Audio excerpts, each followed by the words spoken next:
그전까지는 전부 다 테크닉에 수행을 했어요. 뭘까요? 고행 혹은 뭐예요? 락이에요, 락. 근데 이 락의 의미는 아까 얘기할 때 이제 고락중도를 얘기했는데 수행자 중에서 그 삼매를 추구하는 사람들이 있었습니다. 삼매. 바로 삼매락을 의미합니다. 그래서 이제 이 다시 정리한다면은 그러니까 석가모니 부처님의 첫 번째 설법은 이제 바로 고락중도의 설법인데 그러니까 올바른 수행자는 고행을 해도 안 되고 나를 괴롭혀도 안 되고 또 삼매락에 삼매의 즐거움에 빠져도 안 된다라는 뜻입니다. 그래서 이제 삼매는 그 번뇌, 탐욕, 교만, 분노, 어리석음 이걸 갖다가 누르기만 할 뿐이지 제거하지 못한다라고 얘기합니다. 삼매 상태에서는 탐욕도 없고 분노도 없고 교만도 없고 어리석음도 없어요. 너무나 황홀합니다. 세상 다 내 건 것 같아요. 우주가 하나가 된 것 같아요. 그런데 내려오니까 다시 마찬가지예요. 화도 나고 잘난 체도 하고 욕심도 나고 이렇게 됩니다. 그래서 이제 부처님께서 삼매까지 다 닦아보시는데 다 버립니다. 그래서 이제 억누르기만 할 뿐이지 제거가 안 된다.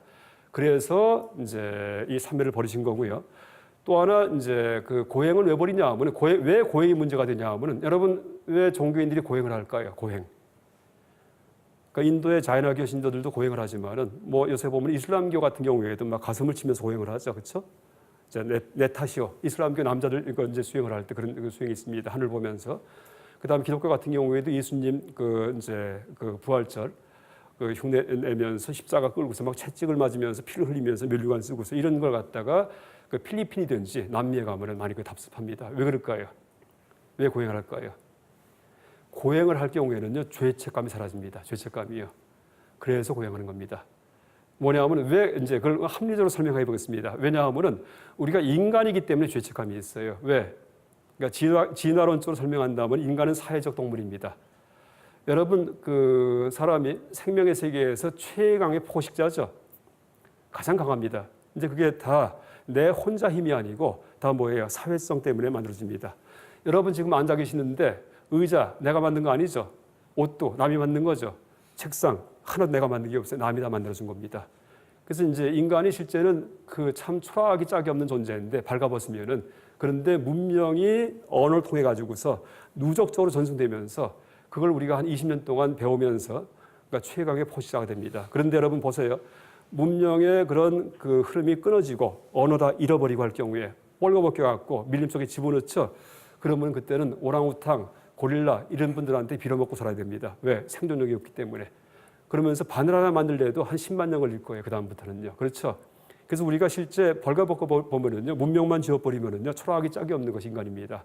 그런데 이 사회생활, 그 다음에 언어를 통한 그런 그 문명의 누적 때문에 아주 폼을 잡고 최강의 포식자로 그렇게 이제 등극해 있습니다. 그래서 사람은 항상 남과 함께 사는 존재입니다. 그래서 선과 악 자체도 사회성에서 나오는 겁니다. 원래 있는 게 아니고.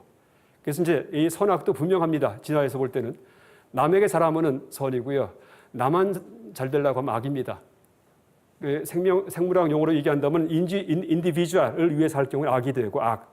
그 다음에 지인, 동족의 유전자를 갖다 위해서 할 경우에는 선이 됩니다.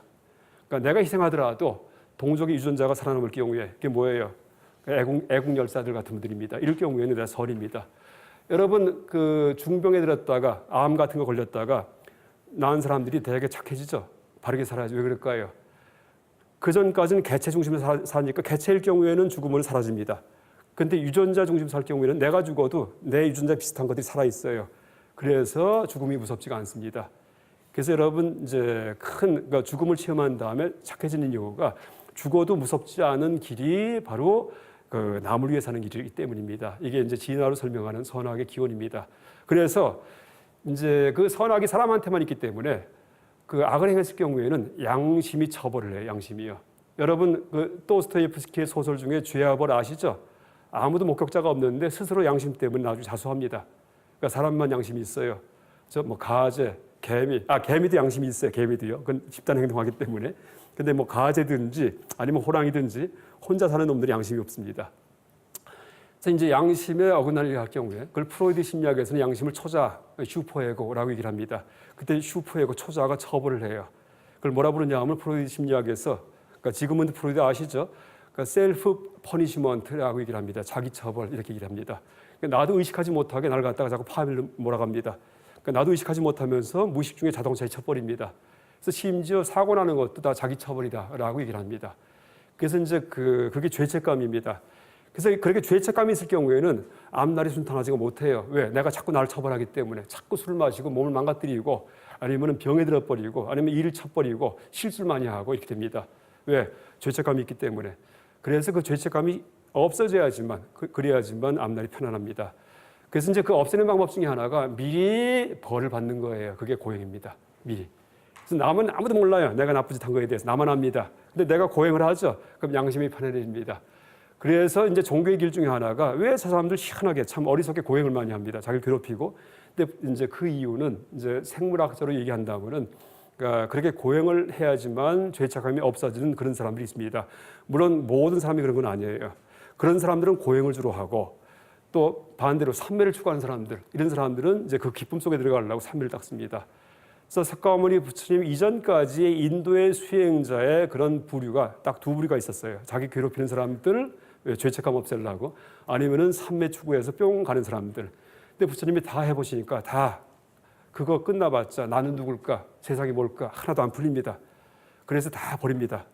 버린 다음에 이제 보리수 밑에 드디어 앉으세요. 앉은 다음에 세상에 대해서 있는 그대로 봐요. 근데 그럼 어떤 수행을 했느냐? 바로 선을 하십니다. 그럼 선은 어디서 나왔냐? 12살 때 우연히 체험한 게 있어요. 12살 때 석가모니 부처님 일화를 보면은 농경제가 있었는데 아버지 이제 정반왕 아버지하고 같이 농경제를 보러 갔다가 구경을 하는데 농부가 쟁기질을 하는데 그때 흙이 이제 파이면서 그 벌레가 막 구더기가 나와요. 근데 작은 새가 와서 싹 채갑니다. 벌레 갔다가 근데 막 날아가는데 그때 또 큰 새가 와서 작은 새를 또 채갑니다. 그걸 보고서는 더 이상 참아 보질 못하고 잘 피합니다. 왜? 그런 약육강식의 세계의 비정함에 대해서 환멸을 느낍니다. 그 다음에 연부수라는 나무 밑에 가가지고 가만히 생각합니다. 도대체 세상이 뭔가에 대해서 무슨 일이 일어났나? 그게 12살 때, 그러니까 초등학교 6학년짜리가 이제 했던 일입니다. 그러면서 점점점 마음이 편안해지고 남들이 보니까 얼굴이 너무나 맑아지고 이제 그때 올라갔던 경지가 첫 번째 선의 단계다라고 후대 기록을 합니다. 그때는 그런 이제 선이 없었겠죠. 나중에 부처님께서 그 단계가 초선, 첫 번째 선이다라고 그렇게 규정을 하십니다. 나중에.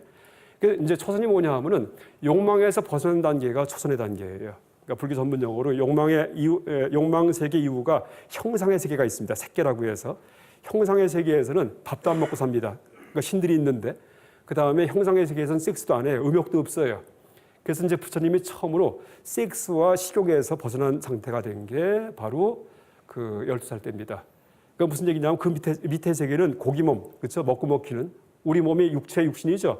고기 육자에다 몸신자입니다. 남의 고기 먹어야 살고 어리버리하면 내 고기가 맥힙니다. 이게 이제 이 생명의 세계예요. 이 고기 몸의 세계입니다. 근데 그 세계에서 벗어나신 첫 번째 순간이 12살 때입니다. 그래서 이제 왜 벗어나냐 하면 이 고기 몸은 어떻게 돼요? 아까 벌레, 새, 작은 새, 큰 새 봤듯이 먹고 먹힙니다. 정너미가 뚝 떨어져요. 그렇죠? 이 몸에 대해서 야, 이 내 고기도 먹히겠구나. 남의 고기 먹어 사는구나에 대해서 그걸 나중에 불교 전문 용어로 부정관, 내 몸이 더럽다는 관찰이다라고 얘기를 합니다. 그러면 형상의 세계로 올라갑니다. 또 하나, 그럼에도 불구하고 고기 몸의 세계에 사는 놈들이 있습니다. 그걸 추구하려고. 왜? 먹이하고 섹스가 쾌락의 원천이기 때문입니다. 그러니까 그게 불쌍해요. 참 어리석게 아직도 먹이하고 섹스 추구하고 사는구나 하고서. 그러니까 그게 대자비심이에요. 그걸 후대 불교 전문 용어로 자비관 이렇게 얘기를 합니다. 그래서 자비관과 부정관을 통해 가지고서 욕계를 벗어났다, 욕망의 세계를 벗어났다라고 얘기를 하죠.